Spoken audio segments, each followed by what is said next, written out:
Salut, je suis Erwan, le créateur de Flipastero. Flipastero est un jeu initié de 2 à 5 joueurs pour une partie d'environ 1 heure. Dans Flipastero, vous incarnez des robots qui veulent nettoyer le ciel après que les humains aient quitté le système solaire. Vous allez donc organiser un flipper avec les astéroïdes et les lancer sur les déchets laissés par les humains. Votre but, marquer le plus de points à la fin de la partie. Le joueur qui aura le plus de points sera déclaré vainqueur. Dans Flipastero, chaque joueur va disposer d'un plateau personnel qui est ici, sur lequel nous allons venir mettre une carte circulaire avec tous les astéroïdes, de 3 tuiles qui vont permettre de masquer certains déplacements, de 3 jetons qui sont ici, qui vont permettre de comptabiliser les points lorsqu'on percute des déchets, de réserves de carburant qui sont ici, qui vont permettre d'avoir des déplacements supplémentaires, et d'un pion qui est ici, qui va permettre de marquer les points. A son tour, le joueur va choisir un astéroïde, nous allons prendre l'astéroïde vert pour l'exemple, et comptabiliser les déplacements qu'il peut effectuer avec cet astéroïde. Donc, l'astéroïde est en face du 1, il peut donc faire de base un déplacement. Il peut ensuite dépenser un jeton carburant qui est ici pour ajouter un deuxième déplacement. L'astéroïde vert a donc 2 déplacements.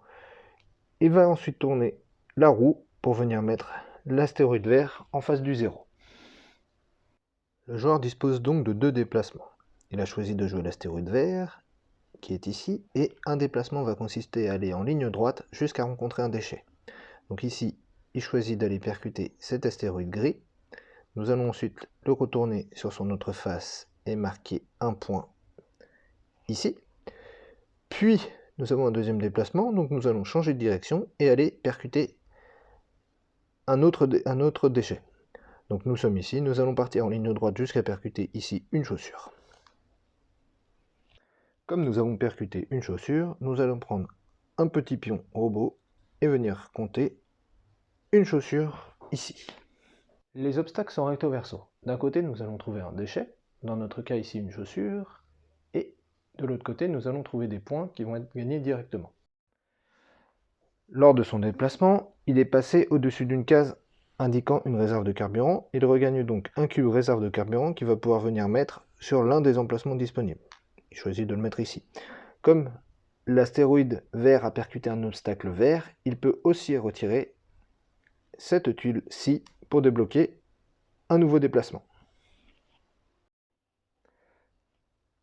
À la fin de chaque manche, nous allons comptabiliser les points octroyés par les déchets que nous avons percutés. Ici, les chaussures valent 2 points. Nous en avons percuté une, nous allons donc marquer 2 points. Les satellites valent 1 point, nous en avons percuté 3, nous allons donc marquer 3 points. Les fusées valent ici 1 point, nous en avons percuté 2, nous marquons donc 2 points. Ainsi se termine cette vidéo de présentation. N'hésitez pas à vous rendre sur mon site internet où vous pourrez voir mes autres créations.